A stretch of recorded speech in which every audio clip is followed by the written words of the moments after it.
사랑하는 최종현 목사님이 이렇게 앞에서 인도하시고 말씀을 암송하는 걸 보고 하나님은 정말 살아계시다. 예. 그런 생각이 듭니다. 예.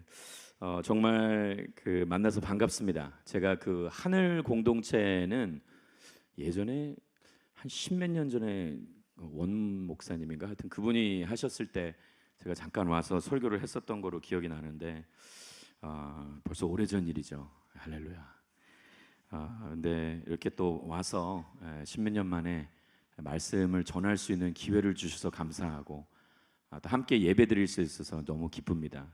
저만 혼자 기뻐하는 것 같네요. 여러분들 얼굴 보니까 저분은 왜 저기 와서 우리 한번 옆에 분들 바라보면서 한번 이렇게 인사해 볼까요? 함께 예배 드림이 기쁨입니다. 우리 한 번 더 인사해 볼까요? 아름다움이 죄라면 당신은 사형감입니다. 할렐루야. 저희 권사님들이 제일 좋아하시는 인사예요. 역시 아름다움에는 다들 함께 예배 드리는 것이 개인적으로 큰 은혜가 되는 것이 정말 어디에 있든지 지금 호주는 남방에 있어서 한여름입니다. 그래서 35도, 39도 이렇게 웃도는 그런 땡볕 더위에서 한국이 너무 추워요. 그래서 그렇지만 우리 오늘 본문 말씀이 이 바람처럼 불처럼 임하는 그 성령의 역사하심이기 때문에 우리가 춥고 옷깃을 여미는 그러한 혹독한 겨울이지만 우리의 마음이 성령 하나님의 역사하심 가운데 뜨거워질 수 있게 되기를 축원합니다. 그런 은혜가 있게 되기를 바랍니다. 제가 오늘 비전교회 목사님들 동일한 본문과 주제를 가지고 설교를 하는 날이라서 사실 너무 좋죠. 왜냐하면 익숙한 본문이잖아요, 우리. 그렇죠. 사도행전 2장 성령 강림 사건 목회를 조금이라도 했던 분들은 아마 두세 번 이상 똑같은 동일한 본문으로 설교를 많이 해보셨을 거예요. 저도 마찬가지입니다. 그래서 이제 처음 이 주제를 받고 그 본문을 받았을 때 이미 많이 설교를 했기 때문에 제가 이렇게 딱 제 컴퓨터에 치니까 설교가 4개 다른 게 나오더라고요. 할렐루야. 짜집기 하면 되겠다. 전문 용어로. 그래서 그런 편안한 마음으로 그냥 아무 생각 없는데 며칠 전에 제가 이제 한국에 들어와서 이제 그런 부담감을 주시면서 하나님께서 이런 문구를 떠올리게 하신 거예요. 이게 뭐냐? 익숙함에 빠져 소중함을 잃지 말라. 이런 마음을 주셨어요. 그래서 중요한 것은 본질인데 내가 이미 다루었던 본문 한 번쯤은 설교하였던 내용이기 때문에 익숙하기 때문에 그것을 가지고 하나님 앞에서 말씀을 가지고 씨름하고 깊은 묵상을 하며 그걸 가지고 이렇게 컨템플레이트하는 그러한 것이 아니라 정말 그냥 있는 그대로 예전의 것을 그냥 그대로 가져온다. 이것은 있을 수가 없는 일이다. 그런 생각을 하나님께서 마음을 주셨어요. 근데 성도 여러분, 이게 말씀을 전하는 저에게도 해당이 되지만 말씀을 접하는, 말씀을 듣는 그러한 이 함께 예배를 드리고 있는 여러분들에게도 똑같이 적용된다라고 생각을 합니다. 아마 교회에서 이 좋은 주일학교 출신들은 이미 이때 어떠한 사건, 이 사건이 어떤 의미를 가지고 있는지 기독교 역사상 이 전무후무했던 이 성령 강림 사건을 통해서 우리가 어떻게 이 반응하며 무엇을 깨달을 수 있을지 이미 다 익히 알고 있는 거예요. 그러나 저희가 이 자주 인용되고 들었던 말씀을 이미 알고 있다라는 그러한 생각에서 비롯된 익숙함이 얼마나 이 말씀 그 자체를 소홀히 대하게 하고 홀대하는가, 얼마나 우리를 향한 개개인을 향한 하나님께서 주고자 하시는 그 음성을 우리가 간과할 수 있다. 그렇기 때문에 저와 여러분들이 이 말씀을 접할 때 익숙한 구절일지라 하더라도 두렵고 떨리는 마음으로 긴장감과 설레임으로 말씀을 접하게 되기를 축원합니다. 그럴 때 그 사모하는 마음으로 이 말씀을 대하게 될 때 우리 안에 새로운 은혜의 역사가 열리게 되는 거예요. 여러분들 동의하십니까? 그런 생각과 태도, 그래서 새로운 마음을 이 하나님께서 불어넣어 주셔서 이 말씀을 접하게 될 때 오늘 이 선포되는 이 말씀 자체가 그냥 하나의 그냥 로고스에 기록된 말씀으로서의 그치는 것이 아니라 저와 여러분들의 영혼을 일깨우고 새롭게 하는, 우리를 완전히 변화시킬 수 있는 그런 생명의 레마의 말씀이 될 수 있을 줄 믿습니다. 우리 한번 옆에 분들 바라보면서 이렇게 한번 인사하겠습니다. 새로운 마음을 가지십시오. 우리 그러한 마음으로 오늘 본문의 말씀을 함께 보기를 원하는데요. 자, 오늘 본문의 말씀은 우리가 잘 알고 있다시피 예수님의 꿈, 예수님께서 그렇게 바라고 소망하셨던 그리스도의 몸이라고 얘기했던 교회가 태동하는, 이 교회가 태어나는 장면을 설명을 하고 있고, 성령의 시대, 이제 예수 그리스도의 시대, 성자의 시대에서 성령의 시대로 넘어가는 그 관점에서 성령 공동체가 어떻게 태어나게 되는가, 어떻게 발생하는가를 이 말씀은 저희에게 보여주고 있어요. 사랑하는 여러분, 저는 하늘 공동체가 성령 공동체가 되기를 축원합니다. 정말 하나님의 말씀이 임하시고 역동적으로 살아 숨쉬며 그냥 우리가 반응하는, 그냥 이 아멘이라는 것도 우리가 오랫동안 해왔기 때문에 하는 것이 아니라 정말 내 안에서 그 하나님의 영이 선포되는 말씀에 반응하는 가운데서 그 아멘으로 고백하게 될 때 선포되는 그 말씀 자체가 여러분들의 영혼을 일깨우고 완전히 새롭게 만드는 거예요. 여러분들 동의하십니까? 그런 은혜의 역사가 있게 되기를 주님의 이름으로 축원합니다. 자, 오늘 본문의 1절 말씀을 우리 다 같이 한 목소리로 읽어보도록 하겠습니다. 한 목소리로 읽겠습니다. 시작. 마침내 오순절이 이르렀을 때. 자, 먼저 이 구절에서 이 교회의 탄생 현장의 시기를 이야기해주고 있습니다. 이 그날이 오순절이었다라고 이야기하죠. 이 당시 유대 남성들은 한 해에 매해마다 세 차례 정도 이 절기에 맞춰서 유대 성전에 올라갔었습니다. 그 절기는 유월절, 맥추절, 그리고 우리가 잘 아는 장막절입니다. 여러분, 그 중에서 우리에게 가장 익숙한 절기가 뭐죠? 유월절이죠. 영어로는 Passover. 자, 이 유월절이라는 것은 우리가 잘 알다시피 이 이스라엘 히브리 사람들이 400년이라는 긴 시간 동안 이집트의 노예 생활을 하다가 이집트 왕 바로의 그를 설득하기 위해서 하나님께서 이집트 땅에 내리신 10가지 재앙 중에 마지막 재앙, 죽음이 임하는 것. 그래서 문설주의 문지방에 어린 양의 피를 바름으로 인하여서 그 죽음이 비껴갔다. 그래서 Passover이라는 유월절이라는 의미가 생긴 거죠. 그 날을, 그 죽음이 우리를 비껴갔다, 그것을 기념하는 절기가 유월절인 거예요. 자, 그리고 그 유월절을 시작하여서 7주를 지나서 7번째의 안식일의 다음 날, 그것이 바로 50번째 날, 그리고 우리가 잘 알고 있는 오순절, 펜테코스트라는 날이 되는 것입니다. 자, 그런데 오순절은 히브리 사람들이 이 구약 성경에는 보리를 추수하기 위하여서 추수하는 시기였기 때문에 보리 맥자를 써서 맥추절이라고도 불리는 거예요. 그래서 이 오순절을 지키기 위해서는 반드시 이 유월절을 지내야 되는데, 유월절이 상징하는 게 뭐죠?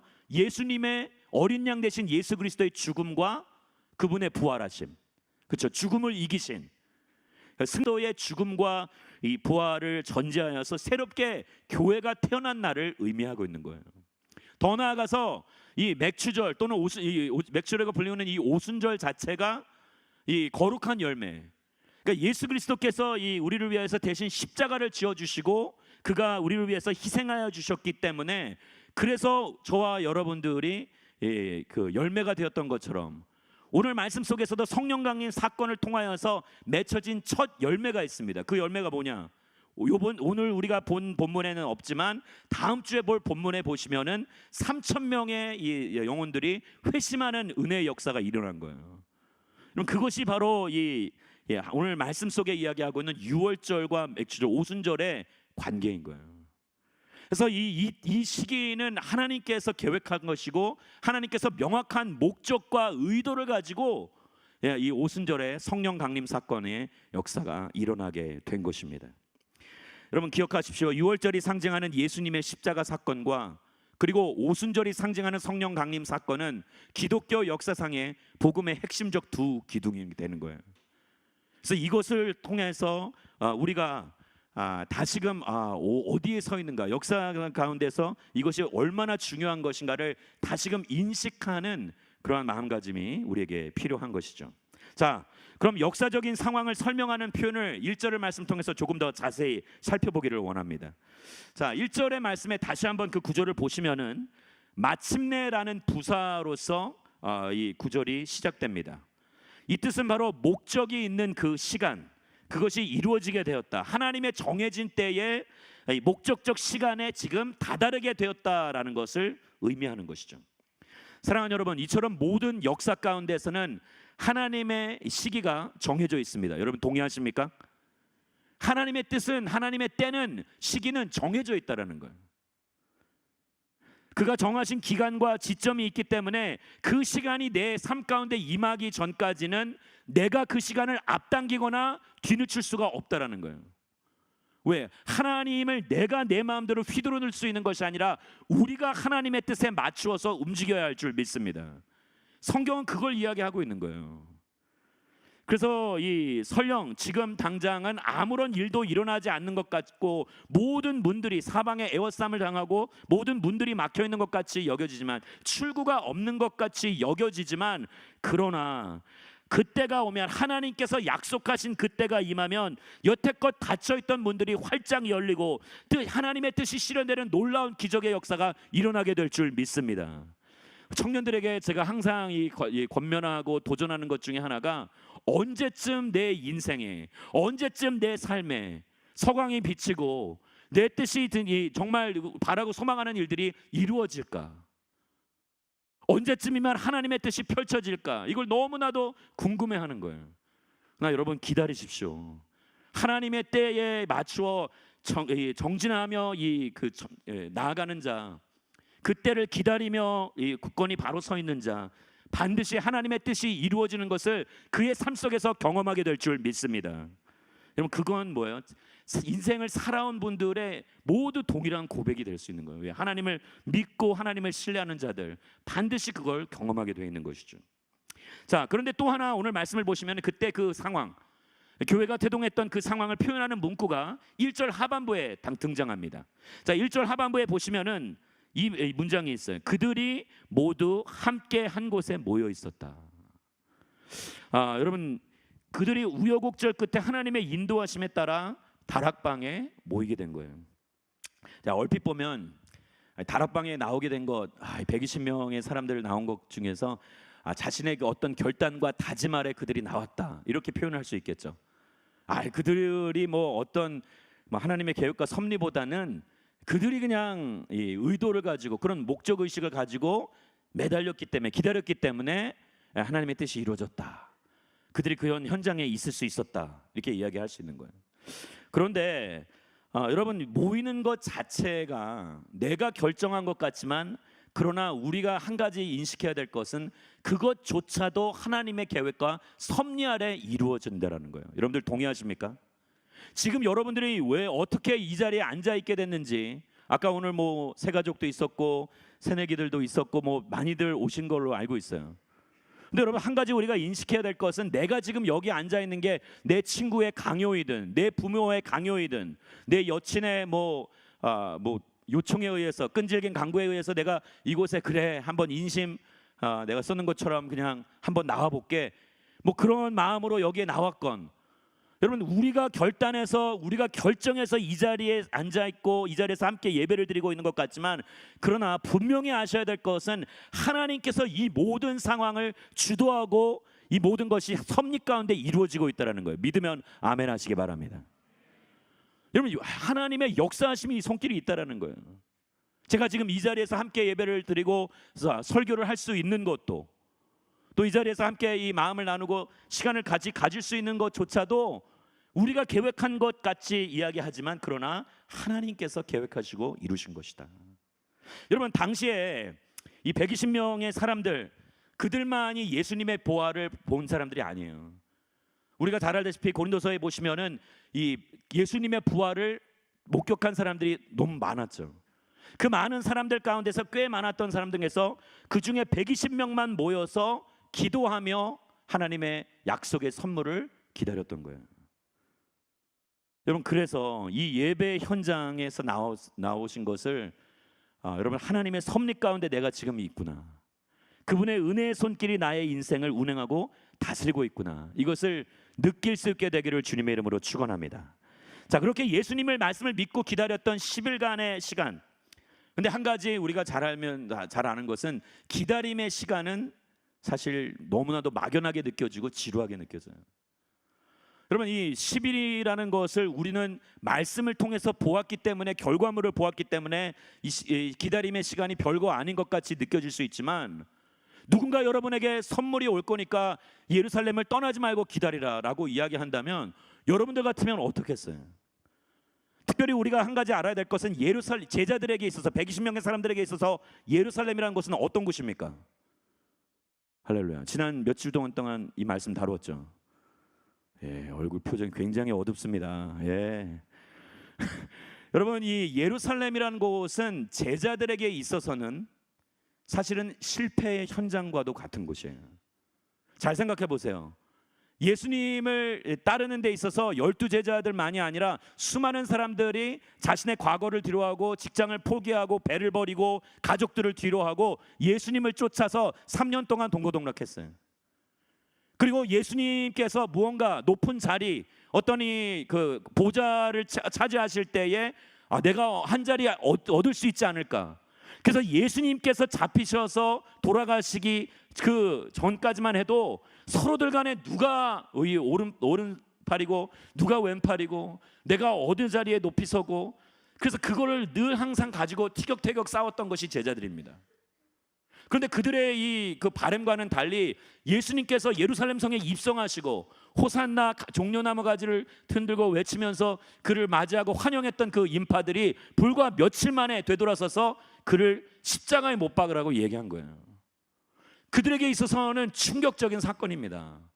왕으로 추대받고 이제 세워지고 본격적으로 이제 로마 제국과의 맞서는 그런 사람들을 옹호하고 모으는 가운데 획기적인 일들이 일어나면서 그들이 제국, 나라, 그런 어떤 강력한 힘을 가지고 일어설 것을 꿈꾸고 생각했던 그런 제자들의 삶 속에서 그들이 바라고 있었던 모든 것들이 한순간에 좌절된 거예요. 여러분, 청년 때 이런 거 많이 느낍니다. 뭔가 할 수 있을 것 같아요. 혈기도 있고 이 열정도 있고 실력도 있고 나름 이 정도면 스펙도 괜찮고 외모도 괜찮고 건강이 있고 젊음이 있기 때문에 무언가 내가 시도하고 노력하고 쏟아부으면 무언가를 다 이룰 수 있을 것 같아요. 여기 아닌가요? 대부분 청년들 그러지 않나요? 저도 그랬어요. 지금도 그렇게 생각할 때가 있어요. 그런데 중요한 것은 그러한 마음으로 우리가 움직이며 나아가지만, 그러나 우리가 잘 알다시피 우리의 뜻대로 그렇게 세상이 호락호락하진 않아요. 내가 생각했던, 내가 계획했던 대로 일들이 다 펼쳐지고 꽃길만 깔리는 것, 비단길만 깔리는 것, 그렇지 않다라는 거예요. 레드카펫이 내 인생에 깔리진 않는다라는 거예요. 그걸 우리는 느끼게 되죠. 하나님의 응답의 때가 언제인지, 그가 약속하신 그 시간이 어떻게 내 삶 가운데 올지, 그 실패의 현장, 좌절의 현장, 언제 예수님을 잡아 죽였던 그 지도자들이 자신들도 잡아 죽일지 모르기 때문에 마가의 다락방에서 문을 잠그고 두려워하는 그 가조항 속에서, 물론 예수님의 부활을 경험했지만 승천도 보았지만, 그러나 그들에게는 이 예루살렘이라는 것은 아직까지도 두려움과 이 긴장감이 있는 그러한 이 아픔의 현장이었던 거예요. 그런데 그곳을 떠나지 말고 그곳에서 언제까지 기다리라 말씀하지 않으시고 무조건 그 약속의 선물이 올 때까지 기다리라라고 하신 그 주님의 말씀이 너무나도 버겁고 힘겹게 느껴지는 거예요.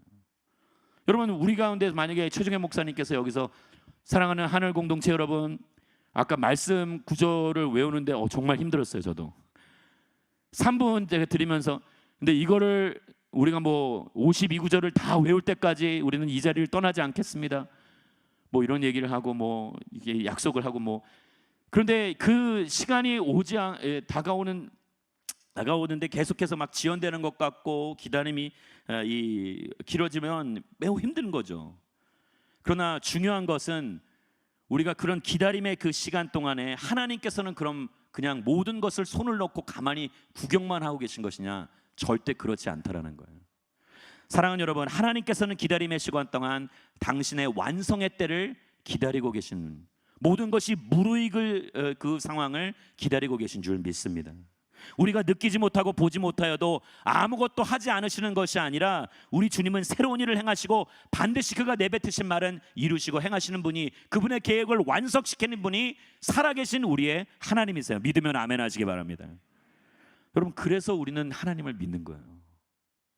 살아서 역사하시지 않는다면, 그분이 생명의 하나님이시고 움직이시는 분이 아니라면 왜 우리가 하나님을 믿을 이유가 무엇이 있겠어요? 어떤 나의 만족을 위해서, 개인적인 어떤 평안을 위하여서? 아니요. 그래서 기독교는 일반적인 종교가 아니라 기독교는 뭐예요? 우리의 생명이고 우리의 본질이요, 우리의 정체성이요, 우리의 전부가 되는 거예요. 할렐루야. 그래서 저와 여러분들이 정말 우리가 해야 할 일이 무엇인가? 그것은 바로 하나님께서 당신의 때에 움직이실 때까지 저와 여러분들은 계속해서 기다려야 하는 거예요. 우리가 힘들더라 하더라도 반드시 하지 말아야 할 것이 뭐냐? 달리는 도중에, 신앙의 경주를 달리는 그 도중에, 믿음의 경주를 달리는 도중에 멈춰버리는 것, 여러분 절대 그것을 하면 안 되는 거예요. 제가 여기 올 때, 호주에서 이제 올 때 11시간 정도 걸립니다. 사실 굉장히 시차가 적응이 안 돼요. 2시간밖에 차이가 안 나지만 네, 뭐 어쨌든 뭐 그렇습니다. 그런데 이 올 때 비행기를 타고 오다 보면, 저도 뭐 공수부대 출신이라 이제 뭐 비행기에서 뛰어내린 적은 있지만, 이 비행기를 타고 올라가다 보면은 어느 순간에 이 경납고를 나와서 비행기가 활주로를 달리잖아요. 근데 어느 시점에 가면은 다다르면 자연스럽게 탄력과 추진력을 받아서 공중으로 떠오르는 비행기를 느끼게 되죠. 근데 여러분, 마찬가지예요. 우리 인생이 언제 달라질까? 하나님의 그 영적으로 약속했던 그 선물이 임하며 내 삶 속에서 그 비상이 언제 이루어질까?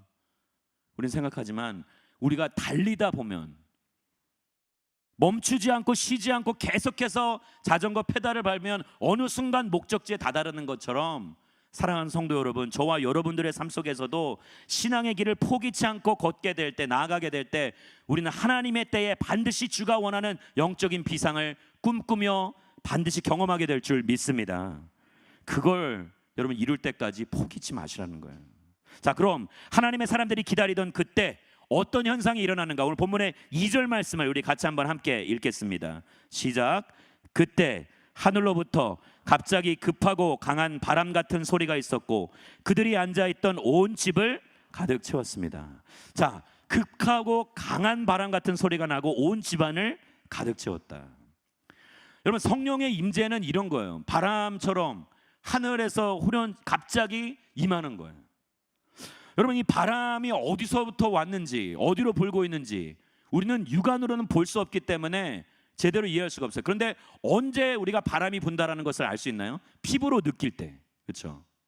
또 한 번은 바람이 부는 것을 언제 느끼냐면, 사물이 움직일 때, 바람에 의해서 모든 것이 움직이거나 흔들리거나 그런 걸 보면, 아, 바람이 어느 방향으로 불고 어디로 향하고 있는가를 우리가 인식할 수 있는 것이죠.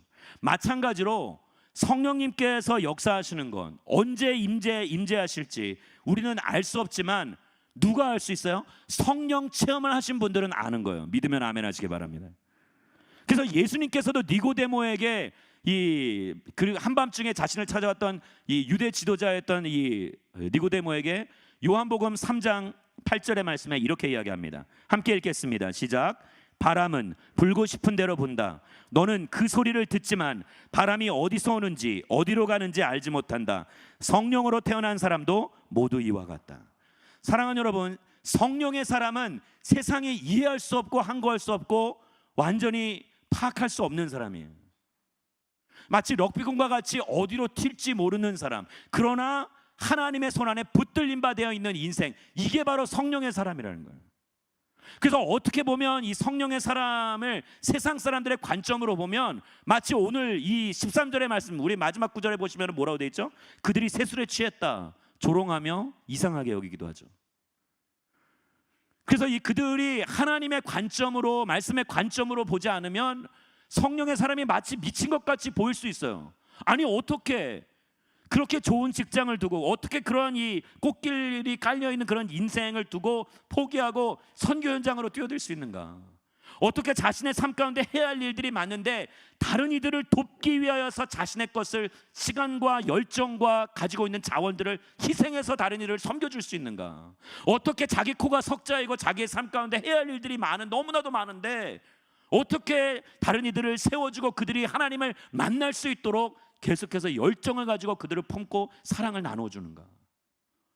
여러분들의 순장이 그런 사람들이고, 여러분들의 MC들이 그런 사람들이고, 여러분들의 멘토님들이 그런 분들이고, 여러분들의 교육자들이 그런 분들이고, 여러분 옆에 앉아있는 이들이 바로 그런 분일 수 있어요. 할렐루야. 한번 옆에 분들을 바라보세요. 과연 정말 그런 사람인가? 목사님이 이 사람은 육적인 사람입니다. 여러분, 성령의 사람이 되기를 축원합니다. 세상이 알 수 없고 이해할 수 없고 거룩한 능력을 가지고 세상의 근간까지 뒤흔들 수 있는 놀라운 영적 사고를 칠 수 있는 그러한 사람들, 세상에 항거할 수 없고 흉내낼 수 없고 따라할 수 없는 압도적인 능력을 가진 그 인생들, 그런 성령의 사람이 되기를, 그런 성령 공동체가 하늘 공동체가 되기를 주님의 이름으로 축원합니다. 자, 그런데 한 가지 확실한 것, 바람이 불면, 세속적인 바람이 불면 모든 것이 뒤흔들려지고 어수선해져요. 그렇지 않나요? 오늘 보니까 제 전화기에 한파주의보가 내렸더라고요. 예, 한국 너무 추워요. 한파주의보 이런 거 정말 원하지 않아요. 예, 저는 따뜻한 곳이 좋습니다. 그런데 이 한파주의보 막 바람이 불고 강풍이 불기 때문에 옷깃을 여미라, 집에서 나오지 마라, 이런 주의보를 주니까 굉장히 마음이 어려워요. 그런데 여러분, 이 세상에서 바람이 불면 막 뒤흔들고 질서가 어지럽혀지잖아요. 그런데 우리의 인생에 성령의 바람이 불면 오히려 복잡하고 어수선한 인생들이 더욱더 단순 명료해지고 명확해지는 거예요. 여러분, 성령의 바람이 불면 우리 안에 거룩한 생각의 질서가 생기게 됩니다. 여러분들 믿으십니까? 하나님께서는 질서의 하나님이세요. 그래서 창조하실 때 하나님께서는 뭐예요? 질서 있게 창조하셨어요. 하나님께서 이 갑작스럽게 땅이나 바다를 만들기 전에 사람을 먼저 만들고 얘네들 둘 곳이 없네?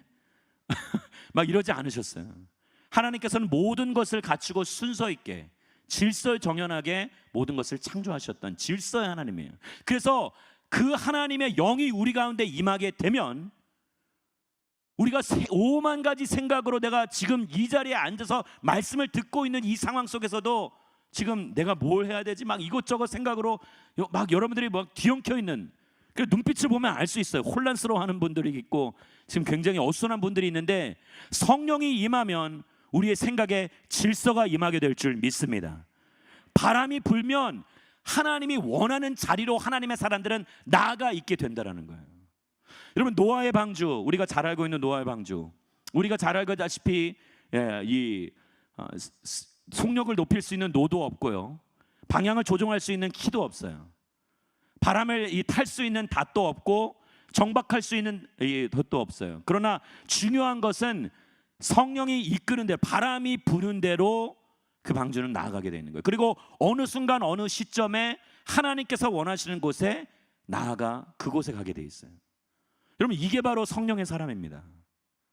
우리가 주도해서 하나님, 나의 인생을 좀 도와달라고, 내 인생에 내가 이러한 길을 가기를 원하니까, 내 비전이니까. 그래서 제가 이 젊었을 때는 비전에 대해서 막 선포를 했었는데, 어느 순간에는 이 비전이라는 것이 나의 욕심과 나의 야망, 이것을 내가 그냥 좋게 포장해서 하나님의 비전이라고 이야기하였지만, 결국에는 내가 내 뜻을 원하기를, 내 뜻이 이루어지기를 원했던 것이 하나님의 뜻이 내 삶 가운데 이루어지기를 원했던 것이 아니라는 것이 나중에 밝혀지는 거예요. 사랑하는 성도 여러분, 우리 청년 여러분, 여러분들의 인생에 여러분들의 뜻보다 더 깊고 더 본질적이고 더 거룩한 하나님의 뜻이 이루어지게 되기를 주님의 이름으로 축원합니다. 그래서 하나님보다 앞서지 말라는 거예요. 그래서 하나님보다 너무 뒤처지지 말라는 거예요. 하나님과 동행하며 더불어 나아가게 될 때 그가 원하시고 이끄시는 대로 우리가 어느 순간에 보면, 와, I'm here, 내가 정말 성령이 이끄시는 대로 내가 인도하심 따라 여기까지 왔구나, 그걸 깨닫는 그날, 그리고 내 인생에 그래서 내가 자랑할 것은 오직 여호와 하나님 한 분밖에 없게 될 줄 믿습니다. 내 뜻대로 하게 되면 결국 누가 자랑하게 돼 있어요? 나만 드러나게 돼 있어요.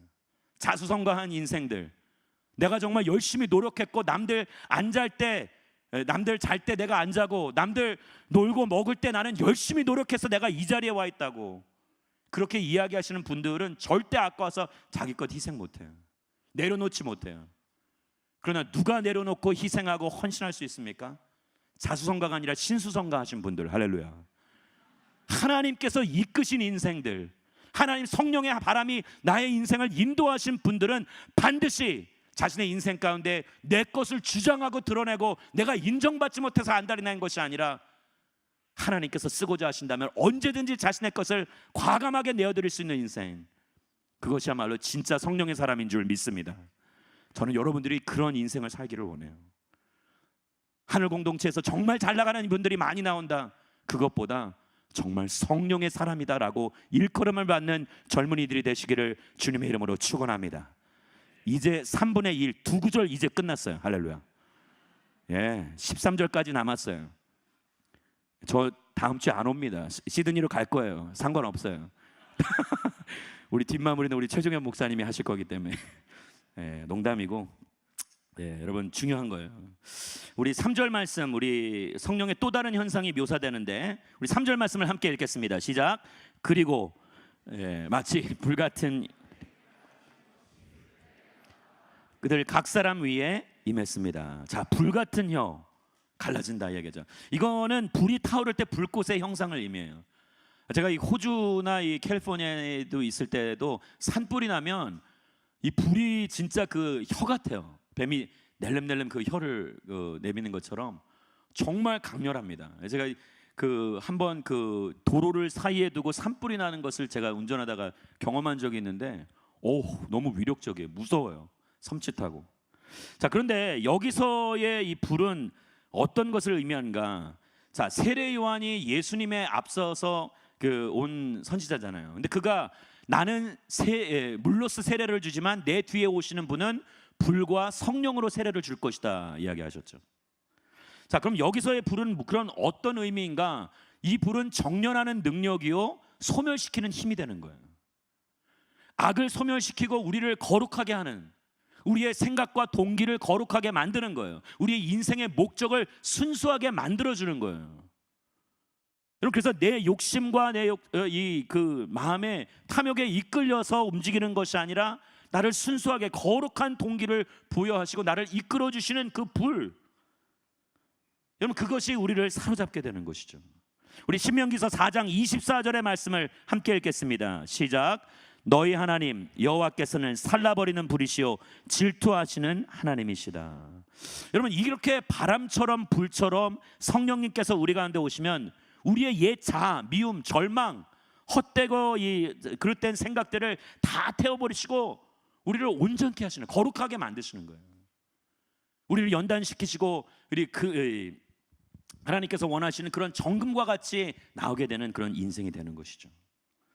여러분, 그래서 이 성령이 바람처럼 불처럼 임한다, 강력하게 임한다. 그러나 그것이 어떤 에너지라고 생각하시면 곤란합니다. 성령은 성령 하나님이 있어요. 인격적인 분이십니다. 여러분들 믿으십니까? 그래서 인위적으로 우리가 이끌어내는 게 아니에요. 가끔 제가 너무 기도할 때에 성령을 약간 명령하시는 분들이 계세요. 목회자분들 가운데, 선지자들 분 가운데. 성령은 이래야 된다, 저래야 된다. 그런데 하나님에게 이래야 된다, 저래야 된다라고 누가 그렇게 얘기합니까? 우리가 하나님의 뜻에 따르잖아요. 성령 하나님이 인격적인 성삼위 하나님 중에 한 분이시라면 우리는 성령 하나님께 이래라 저래라 이야기하는 게 아니에요. 그분이 원하시는 대로, 그분의 임의대로, 그분의 뜻대로 행하셔야 할 줄 믿습니다.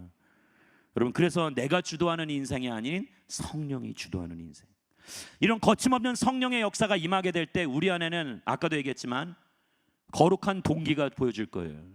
그래서 우리 안에 순수한 동기, 하나님이 주신 거룩한 마음으로 그런 동기를 가지고 뭔가를 일을 하게 되고 생각의 질서가 생기고 마지막으로 마음의 평안이 생길 겁니다. 할렐루야.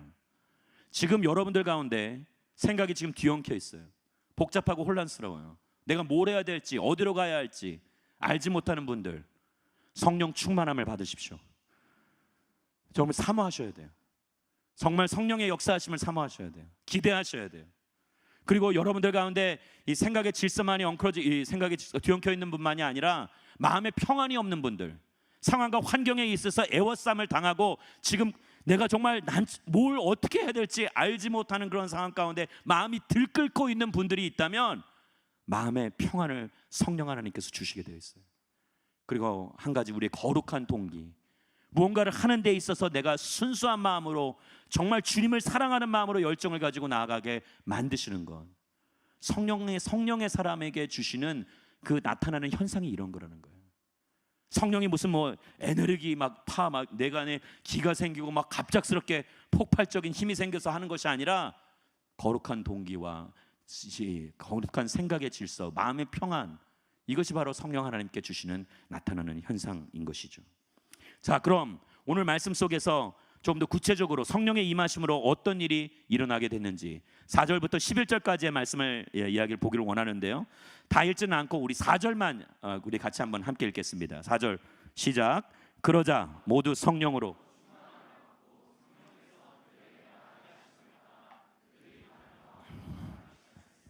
제가 이제 말이 빨라질 거예요. 여러분들 정신 차리세요. 왜? 시간이 얼마 없어요. 저에게 주어진 시간이 얼마 없고 여러분들 순모임도 해야 되고 저녁도 먹어야 되고 해야 될 일이 많잖아요. 저도 집에 가야 돼요. 한파가 오기 전에. 그래서 자, 보세요. 자, 성령의 충만함은 언어의 충만함으로 나타납니다. 오늘 말씀 속에 보면 지금 방언을 주신 거예요. 그렇죠? 근데 이 4절에서 사용된 이 방언이라는 단어가 헬라어로 글로사라는 단어입니다. 근데 이 글로사라는 단어가 3절에서 이 불타는 혀 할 때 이 혀라는 단어와 동일한 단어예요. 근데 그게 무슨 뜻이냐면 방언이라는 것은 성령의 역사하심 가운데 주어지는 것이다. 우리 어렸을 때 우리 방언하다 보면 이 방언을 받기 위해서 이 혼다, 미쓰비시 이런 일본 차 이름을 빨리 외우다 보면 혀가 꼬여서 방언이 나올 거야, 이렇게 얘기하시는 선생님이 계셨어요. 누군지는 알려고 하지 마세요. 그걸 또 따라하고 계세요. 근데 그런 게 아니라는 거예요. 여기서 지금 이 방언이라는 것은, 자, 일반적으로 방언에는 두 가지가 있어요. 자, 먼저 고린도전서 14장 2절에 보시면은 신비한 언어의 방언에 대해서 이야기합니다. 함께 읽겠습니다. 시작. 방언을 말하는 사람은 사람들에게 말하는 것이 아니라 하나님께 말하는 것입니다. 아무도 이것을 알아들 수 없습니다. 이는 그가 영어로 비밀을 말하는 것이기 때문입니다. 자, 여러분 긴장하셔야 돼요. 말 빨라집니다. 그리고 더 흥분하면 영어만 나옵니다. 자, 이처럼 하나님이 개인과 영적 교제를 나눈 신비한 언어인 방언은 우리가 경험하였던 경험하지 못하였던, 알건 모르건 간에 분명히 인정하셔야 돼요. 하나님의 것이라는 걸, 하나님께로부터 왔다는 걸. 그런데 안타깝게도 어떤 분들은 성령의 역사인 방언에 대해서 부정적인 그런 견해를 가지고 계신 분들이나 인정하려 하지, 이거 중요하지 않다라고까지 이야기하시는 분들이 계세요. 그러나 여러분 분명히 아셔야 될 것, 성령의 방언은 중요합니다. 하늘의 언어잖아요. 할렐루야. 하나님과 소통하는 데 있어서 그분과 비밀스러운 대화를 나눈다. 와우. 여러분, 그분과 나만이 아는 거예요. 내가 누군가 통변의 은사가 있지 않은 이상 그 방언의 은사를 가지고 그분과 대화를 나눈다. 그래서 우리가 항상 연말이나 연초가 되면 늘 항상 이 종교적인 그 베스트셀러 중에 이 크리스천 베스트셀러가 뭔가요? 연초에 되면 뭐가 제일 많이 팔리나요? 하나님의 뜻을 알고 싶으신가? 이런 그 주제를 가진 그런 책들이 불티나게 팔리잖아요. 근데 여러분 15,000원, 17,000원 주고 그런 거 살 필요 없어요. 왜? 성령이 임하시면 하나님의 뜻을 알게 될 줄 믿습니다. 할렐루야. 간단한 거예요. 책 안 써도 돼요. 안 읽으셔도 돼요. 하나님의 때를 기다리면 돼요. 하나님의 역사하시는 그 순간까지 참고 인내하며 하나님의 그 부르심의 자리에 여러분들이 있게 될 때, 성령이 임하게 되면, 하나님의 영이 내 안에 임하시게 되면 그가 나를 압도하고 다스리기에 내 인생 가운데 그가 원하시는 것을 내가 깨닫는 그 역사가 일어나는 거예요. 중요한 것은 그분이 내 안에 임하게 될 때 나타나는 현상 중에 하나가 언어가 바뀐다라는 거예요. 오늘 말씀이 그걸 이야기하는 거죠. 언어적 체계가 바뀐다. 여러분, 언어적 체계가 바뀐다라는 것은 컨트롤 타워, 내 인생의 나를 컨트롤하는 컨트롤 타워가 바뀐다라는 거예요. 내 안에 내재되어 있는 언어적 시스템이 바뀌는 거예요. 중요한 것은 보세요. 어느 나라든지 정권이 바뀌고 쿠데타를 일으키든 반란을 일으키든 뭘 해서 그 나라를 장악하려면 제일 먼저 하는 것이 뭡니까? 매스미디어. 그걸 컨트롤하는 거예요. 그래서 이 언론과 미디어를 장악하는 것, 그걸 제일 먼저 통제하는 거예요. 우리나라 역사도 보시면 됩니다. 자, 근데 중요한 것은 뭐예요? 말이 바뀌고 소식을 전하는 체계가 바뀐다. 그건 내가 누구에게 속해 있는가를 알려주는 거예요. 그래서 성령에 사로잡히면 말이 바뀌게 돼요. 제가 지금 이 말이 바뀐다라는 것이 언어 순환이 되고 단어가 뭐 탁월해진다, 여러분들이 정말 달병가가 된다, 그런 의미가 아닙니다. 성령이 임하시면 여러분들의 마음의 이 깊숙한 곳에서 흘러나오는 것이 거룩하기 때문에, 아까 말씀드렸던 거룩한 동기와 생각의 질서와 마음의 평안이 있기 때문에 흘러나오는 것이 사람들을 들끓게 만들고 흥분하게 만들고 어렵게 만들고 그러한 단어들이 아니라 정말 누군가에게 똑같이 거룩한 마음을 전달할 수 있고 그들의 생각을 정리정돈해주며 또한 그들의 마음에 평안을 실어줄 수 있는 그러한 언어들이 여러분들의 입술에 담기게 되는 거예요. 믿으면 아멘 하시기 바랍니다. 이게 바로 성령의 사람의 역사하심 가운데 일어나는 방언의 역사라는 거예요. 언어 체계가 바뀌는 거예요. 언어는 우리 마음의 창입니다. 내 마음에 품고 있는 것을 우리는 그대로 이야기할 수밖에 없는 거예요. 아무리 달변가일지라 하더라도, 아무리 듣기 좋은 단어로서 아름답게 포장을 할지라 하더라도 그것이 나의 생각을 들끓게 만들며 나의 마음의 평안을 앗아가며 두려움과 걱정과 불안함과 염려에 빠지게 만든다면 그것은 성령의 주시는 언어가 아니라는 거예요. 말씀은 그걸 이야기하고 있는 것이죠. 선정적이고 투기적이고 아무리 말들이 온순하고 부드러운 것 같이 여겨질지라 하더라도 결국 그걸 듣고 나서 내 마음의 모든 것이 사라져버리고 하나님과 멀어지게 된다면 그것은 하나님이 주시는 언어가 아니라는 거예요. 사랑하는 성도 여러분, 그래서 우리가 성령의 충만함을 사모해야만 할 줄 믿습니다. 그럴 때 그가 내 안에 들어오시면 나를 장악하고 다스리고 통제하게 될 때 그때 터져나오는 방언은 내가 기도하는 것이 아니라 성령님께서 내 안에 들어와 나를 위해서 기도해 주시는 거예요. 그가 기도해 주시는 거예요. 로마서 8장 26절 27절에 성경은 이렇게 이야기합니다. 성령께서도 우리의 연약함을 도와주십니다. 우리는 마땅히 무엇을 기도해야 할지 알지 못하지만 오직 성령께서 친히 말로 할 수 없는 탄식으로 우리를 위해 간구하십니다. 27절 함께 읽겠습니다. 시작. 마음을 살피시는 분께서 성령의 생각이 무엇인지 아십니다. 이는 성령께서 하나님의 뜻을 따라 성도를 위해 간구하시기 때문입니다. 할렐루야. 성령이 우리를 위해서 간구하시는 거예요. 탄식함으로. 그래서 우리가 성령의 충만함을 사모하는 거예요. 자, 그런데 오늘 말씀 속에서 등장하는 방언은 이러한 그 방언의 은사만이 아니라 태어난 곳의 방언이다라고 이야기합니다. 난 곳 방언이라고도 이야기하죠. 자, 그곳에 있던 120명의 사람들이 세계 각국의 사람들의 언어로 이야기하고 있었다. 그래서 5절부터 이 11절까지 말씀에 나오면 모든 지명들이 쭉 등장합니다. 그런데 이 지명들이 무엇을 이야기하고 있는가? 당시 유대인들 중에서 디아스포라, 흩어져 있는 경건한 유대인들, 절기 때마다 성전을 찾아서 하나님을 경외하는 마음으로 주 앞에 나온 그 사람들이 흩어져서 살고 있었던 곳들을 간단하게 지금 요약한 거예요. 자, 그러한 곳들, 저와 같이 1.5세, 2세 그런 사람들이 있었던 곳에 그들의 언어를 가지고 그들이 이야기하기 시작하자 사람들이 놀란 거예요. 자, 그런데 여기에는 중요한 영적인 원리가 숨겨져 있습니다. 창세기 11장의 말씀에 보시면 우리가 잘 알다시피 노아의 홍수 사건 뒤에 어떤 일이 벌어졌습니까? 하나님께서 그들에게 심판하고 난 뒤에 시간이 흘려 사람들이 또다시 악을 행하자 하나님께서 바벨탑을 쌓고 하나님을 대적하는 그들을 강제로 치셔서 그들을 흩으십니다. 물러서 심판하지 않겠다라고 하시고 그들의 언어를 흐트러뜨리는 거예요. 여러분, 결국 뭐냐면 죄가 결국 사람과 사람 사이를 갈라놓는 거예요. 분열과 나뉘어짐이 일어나게 되죠. 그래서 우리가 오늘날 수많은 다른 언어들로 지금 그걸로 인해 힘들어하는 거예요. 영어 공부하고 중국어 공부하고 일어 공부하고 불란서 공부하고. 왜 그럽니까? 그래서 학생들이 가장 많이 원망하는 부류가 누구냐? 바벨탑을 쌓던 사람들이라는 이야기도 있습니다. 당시에 성령 하나님께서 임하시면서 각 나라와 민족들의 언어로 방언케 하셔서 이 복음을 선포하시는 은혜가 있게 하셨던 거예요. 여러분, 그래서 정말 그들을 치유하시고 회복하신 거예요. 근데 제가 지금 이야기하는 것은 어떤 우리의 언어만이 아니라 아무리 우리가 같은 언어를 쓴다 해도 말이 안 통한다라는 분들이 계세요. 간혹 그런 분들이 있지 않나요? 부모와 자녀 세대 간에 MZ, 저는 이런 단어 쓰는 거 별로 안 좋아합니다. 헷갈려요. 그래서 그러니까 그냥 세대가 다르잖아요. 부모와 세대가 당연히 견해 차이가 있을 수 있죠. 사람과 사람이 다 달라요. 저희 와이프도 저와 20년을 넘게 살았는데 생각이 다릅니다. 그러나 중요한 것은 말이 안 통한다라고 우리가 간혹 그런 표현을 쓰는데, 그 표현을 쓰는 이유가 뭐냐면 마음이 동일한 마음, 거룩한 동기, 생각의 질서, 마음의 평안함, 이게 없는 거예요. 성령에 사로잡히지 않기 때문에 내가 내 인생의 주도권을 붙잡고 있기 때문에 부딪히고 싸우고 나누는 거예요. 죄는 결국 우리를 나누게 만들게 되어 있어요. 사랑하는 여러분, 그래서 성령이 임하실 때 이 공동체가 거룩한 연합 공동체가 될 수 있을 줄 믿습니다.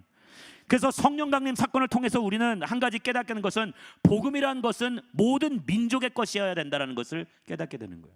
왜 우리가 전도해야 됩니까? 왜 우리가 그리스도의 담대한 증인이 되어야 됩니까? 성령의 사람이기 때문에 성령이 우리 가운데 임하시면 당연히 우리 안에서 이 죄로 인해 나누어졌던, 여러분, 죄로 인해서 우리가 인종차별하는 거 아닙니까? 죄가 있기 때문에 우리가 다른 사람들을 깔보고 업신여기는 건 아닙니까? 죄가 있기 때문에 내가 다른 사람들을 나보다 우대하고 다른 사람들을 하대하는 건 아닙니까? 내 안에 있는 죄성 때문에 그런 거예요. 그래서 내가 그것을 성령으로 온전히 성령 하나님께서 임하실 때에 거룩한 내 안의 동기가 바뀌면서 그러한 차별과 균열, 분열, 나눔, 다툼, 싸움, 시기, 질투, 이러한 모든 것들이 사라지게 되는 거예요. 사랑하는 성도 여러분, 성령 충만함을 사모하게 되기를 주님의 이름으로 축원합니다. 여러분, 그래서 우리가 일하는 거예요. 제가 할 얘기가 많지만 끝내야 될 것 같아요. 막 가셔야 되는 부분들이 있어요. 자, 여러분, 이 선물을 받으면 선물하시는 분의 의도를 알 수 있어요. 그렇지 않나요? 제가 저희 와이프와 연애할 때 저희 와이프에게 선물을 한 적이 있어요. 그건 뭐냐면 책을 선물했어요. 저희 책 선물하는 남자예요. 근데 제가 무슨 책을 선물했냐면 사모의 길, 십자가의 길, 죽음의 길, 이게 책 제목이에요. 와이프가 굉장히 싫어했어요. 이걸 저한테 얼굴에 던질 뻔했어요. 제가 생각이 뭘 제가 마음에 품고 있었냐, 사모의 길은 죽음의 길이다, 같이 죽자, 확 죽어버리자, 우리. 그 얘기를 한 거예요. 제가 제 마음의 선물의 의도를 아시겠죠? 제가 처음 목회를 하고 저희 부교육자들에게 책을 선물했어요. 이 책을 선물했어요. 사진 한번 보여주실까요? 할렐루야. 무슨 책이 나왔나요, 여기? 개처럼 일하라. 이 책 제목이에요. 제가 이 책을 선물했어요. 2005년도 베스트셀러. 그럼 제 의도가 뭐였겠어요? 우리 부교육자들에게 제가 원하는 게 뭐였겠어요? 아무도 좋아하지 않았어요. 자, 하나님께서 우리에게 뭘 선물로 주신다 그랬어요? 성령을 선물로 주세요. 그럼 하나님의 의도는 뭘까요? 성령을 우리에게 주신다는 것은 아까 세 가지 현상이 일어난다 그랬죠. 거룩한 동기, 생각의 질서, 마음의 평안함. 하나님께서 여러분들에게 그걸 주시고 저와 여러분들에게 그걸 약속하시는 거예요. 엄청난 에너지와 힘으로 폭발적인 것으로 상대를 짓누르고 압박해서 내가 그 위에 우뚝 서겠다, 군림하겠다? 아니요.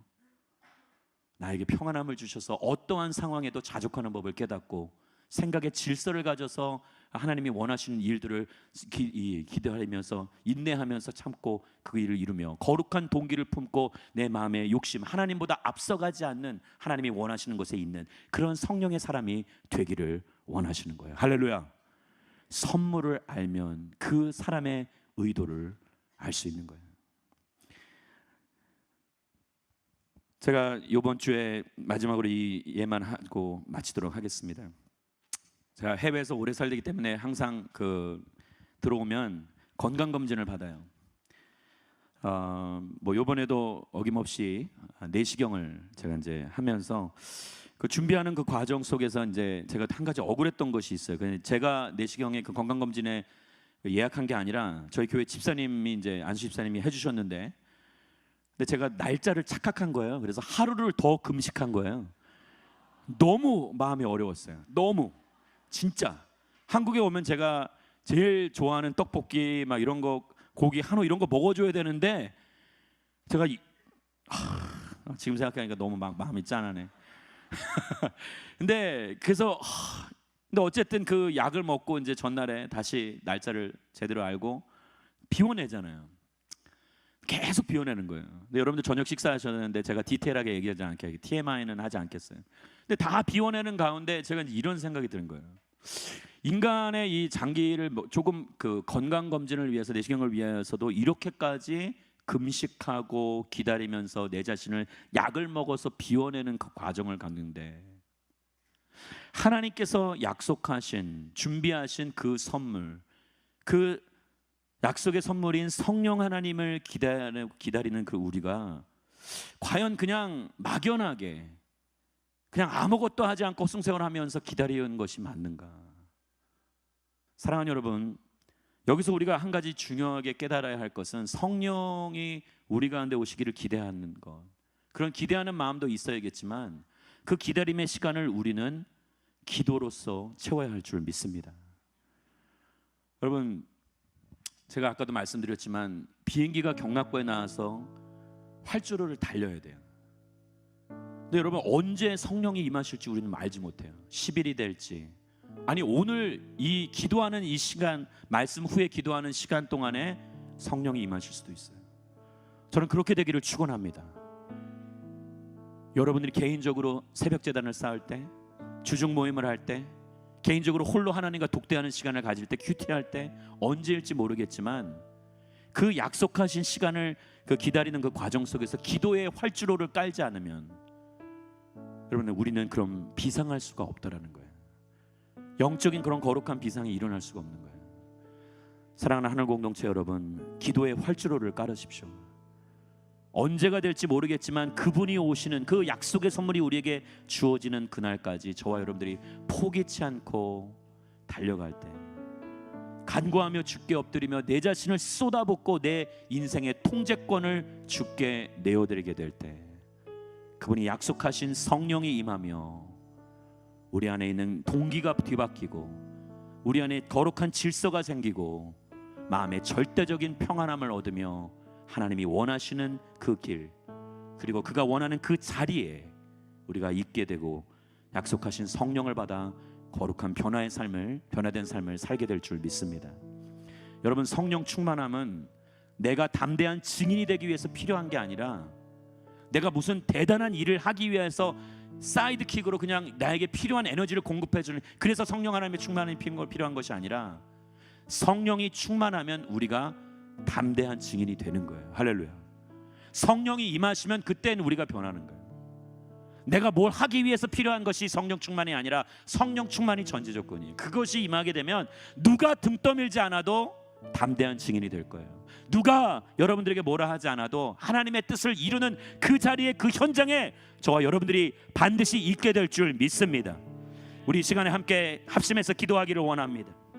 성령이 언제 우리 가운데 임하게 될지 우리는 알지 못해. 그러나 한 가지 확실한 것, 그가 약속하신 때 우리는 정확한 시기와 정확한 포인트를 알지는 못할지언정, 그러나 그분이 약속하신 것 반드시 그분이 실현시키시는 살아계신 하나님이신 줄 믿기에 오늘 이 시간 기도의 활주로를 깔기를 소망합니다. 주님, 우리 가운데 임하여 주시옵소서. 죄로 인해 일어나는 분열과 다툼과 시기와 나눔은 사라지게 하여 주시고 오직 주 안에서 흘러넘치는 은혜만을 체험케 하여 주시옵소서. 이 시간 모든 깨어진 관계가 주 안에서 회복되게 하여 주시옵고, 일그러진 심령들이 바로 세워지며 상처와 아픔 가운데 놓여있는 인생들, 불안하고 두려움 가운데 놓여있는 인생들 담대하게 그리스도만이 주실 수 있는 절대적인 평안을 누리게 될 줄 믿습니다. 생각의 질서가 임하게 될 줄 믿습니다.